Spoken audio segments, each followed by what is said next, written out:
कहीं भी खड़े हो करके, क्योंकि अपने बच्चों के लिए अपने ही भटका करते हैं। और हमने काल की घुट्टी घनी पी रखी है भांग। कबीर साहब कहते हैं, कबीर ये माया अटपटी, सब गट आन अड़ी, किस किस को समझाऊं या कुएं भांग पड़ी।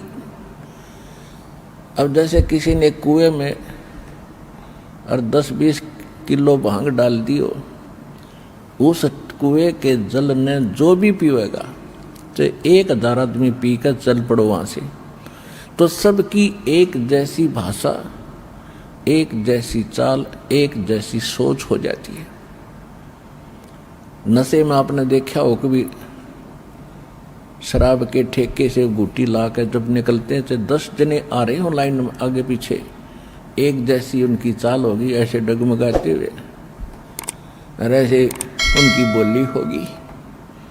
उनको समझाने की चेष्टा करें तो चल चल अपना काम करें। तो कहने का भाव यह है कि हमने ये काल की माया की घनी भांग पी रखी है। हमारे को कोई भी मिला है, उसने यही ट्रेनिंग और ये शिक्षा दी है कि बेटा अपना करके खा, और देख उसने 2 कोठी बना ली, बेटा तुम भी अपनी बढ़िया कोठी बना। रिश्तेदारी में जाते हैं, वो भी पूछते हैं क्या करता है, अच्छा वाह भाई वाह, खूब तेन तो बहुत अच्छी कमाई करी, और फलाने के लड़के ने ऐसा कर लिया, उसने ऐसा बना लिया, 10 एकड़ ज़मीन खरीद ली। फिर हमारा वो इंजेक्शन ऐसा लगता, हम भी ने सोचा हम भी इतनी बनावा। तो ये ट्रेनिंग देने वाले तो आम संसार में घने मिल जाएंगे। यहां परमात्मा कहते हैं, काया तेरी है नहीं, ये माया कहाँ से हो, चरण कमल में ध्यान रखो, इन दोनों को खो। खोना माने भूल जाए इनको। यह काया भी तेरी नहीं, और ये अरबों खरबों रुपये भी जोड़ कर धर दिए रुपये, ये तेरे नहीं। जब तेरी बॉडी नहीं है तो भले आदमी या कोठी कैसे तेरी होगी। तो इतनी अकल हमारी मारी जा चुकी है अज्ञान के कारण कि हम वास्तविकता भूल कर नकली काम में जुट गए, दृढ़ हो गए, और उससे हटाकर रियल काम पर और वास्तविक कार्य पर लगाना अब परमात्मा के लिए कितना कठिन हो गया। लेकिन परमात्मा के लिए कठिन नहीं होता, वो चाहें तो एक पल में कर दें, लेकिन हम कैसे मानेंगे उनको, वो फार्मूला अपनाना पड़ता है, क्योंकि हम सब इच्छा से यहाँ आए हैं, और सब इच्छा से यहाँ से जाने की प्रेरणा होगी तभी हम वापस जा सकते हैं। वैसे नहीं जा सकेंगे। कमाई जो कर रहे हो ये आपके साथ रहेगी, आपको लाभ मिलेगा। मोक्ष नहीं हुआ तो यहाँ भी आप स्वर्ग में भी जाओगे, देवता बन जाओगे, राजा बन जाओगे, अंत में फिर गधे भी बन जाओगे, ये भी याद रखना। तो यहाँ से निकलने के लिए आप जी ने यहाँ से मन हटाना पड़ेगा। ये लोग ठीक नहीं, चाहे हम लाख वर्ष जीवन भी प्राप्त किया तो भी मरे। और आपके सामने आप देख रहे हो, आप क्योंकि हमारे ऊपर वो प्रेशर इतना है त्रिगुण में माया का कि हम रोज सत्संग भी सुनते हैं, हमें पता भी है, लेकिन हम विवश हैं। हम दैनिक कार्य भी इतने कुछ हमने अपने ऊपर लाद लिए, ये कुप्रथाएं, जिस कारण से हमें चैन ही नहीं। दिन रात माया जोड़ेंगे, फलाने का देना है, उसको ब्याह करना है, वह ऐसे करना है, कोठी बनाऊंगा, ऐसे करूंगा। तो इस तरह के ये जो बेमतलब की बकवादियाँ हमने घनी शुरू कर दी, क्यों पहले हमने वो जमाना देखा है। हमारे पूरे गांव के गांव में हमारे पिता, दादा, चाचा, ताऊ कभी कुर्ता पहनते थे, कभी नहीं पहनते थे। जैसा भी फटा पुराना मिल गया अपना काम से काम रखते थे। साधु जैसा जीवन दिया करते थे, कितनी शांति थी। और अब सब्र नहीं रहा इंसान के, 20-20 टाइप के कपड़े इधर लिए ठाके, पता नहीं कितना के बना लूँ, बढ़िया जूते लाऊं 8-8 हज़ार के। बता कोई बात हुई है? अपना सिंपल वैसे रहे, जिसे कपड़े मिल जाए पहन, टाइम पास कर, निकल यहाँ से, पीछा छुड़वाओ। दूना भार सिर पर रखते जा रहे। तो ये धीरे धीरे हटेगी, क्योंकि दास देख रहा है 1960 से तो समझन दोगा हो गया था 9 वर्ष का। तो उसके बाद धीरे धीरे पता चला, आज जब इस समय खड़ा होकर के पिछला झांकता है दास, कि इन 40-50 वर्ष के अंदर कितनी बिजली गिर गई, और जिसको हम विकास मानते हैं मानव का, वो भी खूब हुआ दिखाई देता। सारे एजुकेटेड हो गए, गिटमिट अंग्रेजी बोलने लगे। पहले संस्कृत बोलने वालों की महिमा थी, अब इंग्लिश बोलने वालों ने वो स्थान ले लिया। जो इंग्लिश में बोला हमने नो दिखाई तो देवता हो गया, बस बहुत बड़ा एजुकेटेड है। अब आज तो वो इंग्लिश बोल रहा सपाट खूब फराटेदार, और कल न बनेगा गधा, फिर कौन सी भाषा बोलेगा, होची, वो इंग्लिश भी भूलेगा। तो वो हमने वो दिखा है, उन्हें वर्तमान दिखाई देता है। और परमात्मा भी हमारे को भविष्य दिखाना चाहते थे, हम वर्तमान में भूल गए बकवादों में। तो वो विद्वान नहीं है, उससे प्रभावित होने की कति आवश्यकता नहीं। वो तो रोजी रोटी तक सीमित प्राणी है, चाहे सारी पृथ्वी का राजा हो और कितना ही एजुकेटेड लगता हो। वो तो एक अन्य का व्यक्ति नहीं जो भक्ति नहीं करता, और भक्ति भी सत्य नहीं कर रहा। 3 लोक का राज जीव को जय कोई दे, और लाख बधाई क्या करे जय नहीं नाम तेने। अगर वो भक्ति नहीं करता और 3 लोक का भी राजा बन जाए, धिक्कार है। क्या बधाई दे रहा है ऐसे मूर्ख को जो भक्ति नहीं करता। हाँ, भक्ति करे, और भक्ति करेगा तो राजा भी एक नेक इंसान हो जाएगा। उसके दिल में दर्द होगा, दया होगी, भगवान से डर के कलम उठाओगा, चाहे राज जाओ चाहे रहो। और अब राक्षस बन गए, अपने राज के प्राप्त के लिए सेना मरवा डालते हैं। देखा पिछले पानीपत की पहली लड़ाई, पानीपत की दूसरी लड़ाई, घोटे जाते हम इतिहास पढ़ा करते ये गंदे। और हमने पढ़ना चाहिए था परमात्मा का इतिहास, भगवान की कथा। भगवान से डरने का कोई मार्ग हमें प्राप्त हो, जिससे हम विकारों से रहित होते, भगवान से डरते, पाप ना करते। वो तो आसपास भी नहीं रहे हमारे। तो अब इसको रीसेट करने में कितना समय लगेगा बेशक, लेकिन होगा। अब ये एजुकेटेड परमात्मा ने इसलिए बनाया आपको कि इन्हें बिगड़ लेंदे जितने बिगड़े, और कर लेंदे इन्हें जो ठाठ करना चाहते, और पा लेंदे इनको बड़े से बड़े ओहदे, IAS IPS डॉक्टर जज प्रधानमंत्री। फिर बताऊंगा आगे क्या बनेगा, तो इससे आगे क्या बनेगा वो मेरे से पूछ, क्या बनेगा। आप क्या बताते हैं, कहाँ से आया कहाँ जावेगा, यो शरीर छूटे तो कहाँ समावेगा।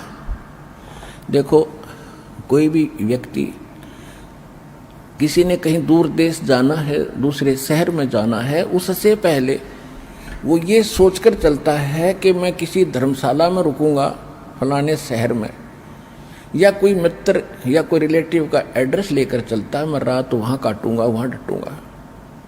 हर जब संसार छोड़कर जाते हो आप चिंता ही नहीं करते कहाँ रुकूंगा जा करके। तो ये बिना ज्ञान की गलती है। कहते हैं कहाँ से आया कहाँ जावेगा, कहाँ से जन्मा था। तो आज जिस घर में आपका जन्म हुआ है, आप 30 वर्ष के हो गए, 1 वर्ष लालो माँ के गर्भ में 9 महीने, उससे पहले कहाँ थे आप। क्या ये प्रॉपर्टी आपकी थी जिस पर आज बैठ गया चौधरी पाक के लठ लेकर, और मृत्यु के बाद कहाँ जाएगी वो, फिर कहाँ जाएगा। तो कहाँ से आया कहाँ जावेगा, तन छूटे तब कहाँ समावेगा। आखिर तुझको कौन कहेगा, गुरु बिन आत्म ज्ञान, मन ने की कर ले 2 दिन का मेहमान, मन ने की कर ले 2 दिन का मेहमान। परमात्मा खड़े होकर मार्मिक आवाज में पुकारा करते थे, और श्रोता एकदम मेल्ट हो जाते थे, पिघल जाते थे, आंखों से आंसू शुरू हो जाती थी कि महात्मा भगत जी बात तो सारी सच्ची कह रहे हैं। अब परमात्मा कहते हैं आखिर तुझको कौन कहे, गुरु बिन ये बात बता नहीं सकता। गुरु संसार में रहे नहीं, ये सारे नकली हो गए।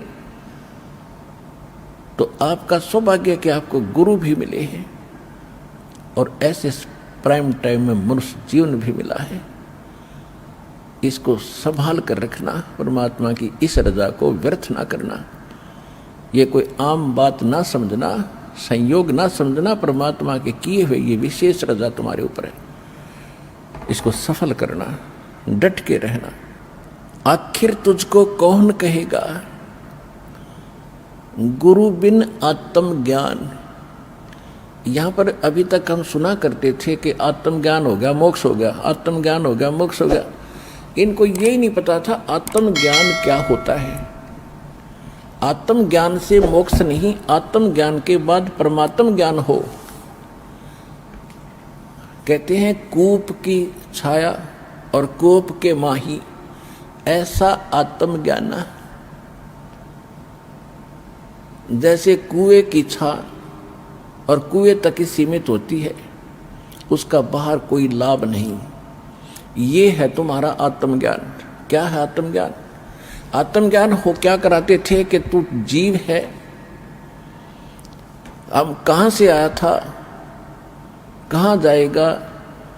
भाई तू एक जीव है, परमात्मा ने तुझे मनुष्य जीवन दिया है, इसमें लाभ उठा, भक्ति कर, इसका मूल उद्देश्य ये है। तो ये तो है आत्मज्ञान। अब ये किसी ने पता लग गया कि मैं कुएं में गिर गया, और दूसरे ने बता दिया तू कुएं में गिर गया, इसे बाहर निकलेगा तो जान बचेगी। वो निकलने का साधन क्या है? अब जैसे किसी को बता दिया रोग है, क्या रोग है आपको? ये रोग है, और उसको भी ज्ञान हो गया कि मुझे ये रोग है। हाँ, औषधि है नहीं, तो what is use that knowledge? अब उस ज्ञान का, आत्मज्ञान का क्या पता कि क्या लाभ हुआ कि तू जीव है, मनुष्य जीवन तुझे मिला है, और मनुष्य जीवन में ही आप आत्म कल्याण करा सकते हो, मोक्ष करा सकते हो। आपको भी ज्ञान हो गया, हाँ भाई बिल्कुल ठीक है, मनुष्य जीवन बड़े मुश्किल से मिलता है, इसी में आत्म कल्याण हो सकता है, और वो साधन है नहीं, औषधि है नहीं, तो क्या फायदा उसका? कोई यूज नहीं। अब आगे क्या बताते परमात्मा? कौन तुम्हारा सच्चा साईं, झूठी है ये सकल सगाई। ये सभी नाते रिश्ते ये अस्थायी हैं, ये चिर स्थायी नहीं है, कुछ दिनों के आपके जुड़े जुगाड़ हैं। और वास्तव में तेरा कौन सच्चा भगवान है, कौन है वो सच्चा साईं? साईं माने मालिक, परमात्मा। तो ये है परमात्म ज्ञान। जैसे ब्रह्मा विष्णु महेश ये कौन है? ये भी राम हैं, ये भी देव हैं, ये भी साहब हैं, लेकिन ये साहब ऐसे साहब हैं आपको केवल किया कर्म ही दे सकते। आपके जो भाग्य में है वो आपको देंगे, चाहे दुख है चाहे सुख है, ये पक्का देंगे, ये इसमें कोई चूक नहीं होने देंगे, इनकी इतनी ड्यूटी है। लेकिन आपके संस्कार में दुख है तो दुख भी आपको देंगे, बाई फोर्स देंगे, और सुख है तो सुख भी देंगे, बाई फोर्स देंगे। जैसे आज कोई मंत्री, प्रधानमंत्री, मुख्यमंत्री बना है, उनका पुण्य है तो वो जरूर देंगे, चाहे वो कितने खोटे खोदाई वे, कितने जुल्म ढाले, वो फिर भी उसको देंगे, और उन जुल्मों का अकाउंट साथ होता रहेगा। फिर उनके कर्म भी जबरदस्ती देंगे, उनको ठोक कर देंगे। तो इतना काम है इन भगवानों का। और ये केवल एक ब्रह्मांड के अंदर रजगुण विभाग के मंत्री हैं ब्रह्मा जी, सतोगुण विभाग के मंत्री हैं विष्णु जी, तमोगुण विभाग के मंत्री हैं शिव जी, और इनके पिता हैं ये मुख्यमंत्री हैं एक ब्रह्मांड के। और यहाँ की व्यवस्था है, जो जैसे कर्म करेगा वैसा ही फल मिलेगा, और जन्म मृत्यु सदा बनी रहेगी, कभी कोई इसमें चेंज नहीं कर सकते। और जब तक मृत्यु जन्म है तब तक जीव सुखी नहीं हो सकता। तो उसके लिए इससे नेक्स्ट फिर अक्षर पुरुष है जिसको परब्रह्म कहते हैं, वो भी साहब कहलाता है, वो सात संग ब्रह्मांड का स्वामी है, लेकिन उससे हमारा कोई लिंक नहीं है, वो अलग उसका स्थान है, उसकी व्यवस्था अलग है। लेकिन उसके लोक से हमने जाना पड़ेगा, जब हम सवलोक जाएंगे, सतलोक जाएंगे, उसके लिए उसका टैक्स किराया हम देंगे, तभी वो हमें वहाँ से रास्ता देगा, नहीं देगा। इसलिए उस ओम सतनाम के अंदर दो मंत्र आपको दिए जाते हैं। एक तो ओम है ये ब्रह्म का, जहाँ हम रह रहे हैं, इससे छुटकारा पाने के लिए। इसका जितना भी ऋण हमारे ऊपर है, या जितने भी हमने पाप खोटे खोद रखे हैं, और जो भी इसका उधार हमारे ऊपर है, उस ओम नाम की कमाई को इसको दे देंगे। हम इसके होटलों में स्वर्ग महास्वर्ग उस ब्रह्मलोक में जाकर अपनी पूंजी बर्बाद नहीं करेंगे भक्ति की। इसका ऋण उतरेगा इस ओम नाम के जाप से। फिर हमने जाना है आगे उस अक्षर पुरुष के लोक सात्संग ब्रह्मांड का क्षेत्र पार करना, उसका टैक्स देना है दूसरे मंत्र का, जो सतनाम में जो सेकंड मंत्र है। और फिर तीसरा जो मंत्र सारनाम आपको मिलेगा वो परमात्मा का मंत्र है, रियल उस सतपुरुष का, वो आपको स्थायी स्थान देगा वहां सतलोक में। इस प्रकार हम आगे चलेंगे। ये है परमात्मा ज्ञान। आप कहते कूप की छाया कूप के बाही, ऐसा आत्मज्ञान है। कुएं की छा कुएं तक सीमित है, बाहर उसका कोई अस्तित्व नहीं। ऐसा तुम्हारा ये आत्मज्ञान था। तू जीव है, भक्ति कर ले, मनुष्य जीवन इसीलिए मिला है, मोक्ष इसी से हो सकता है, इसमें भक्ति नहीं की तो पार नहीं होगा। किसकी भक्ति करनी है, वो मंत्र क्या है, वो कौन है वो भगवान जिसकी भक्ति करे, तो ये है वो परमात्मा ज्ञान।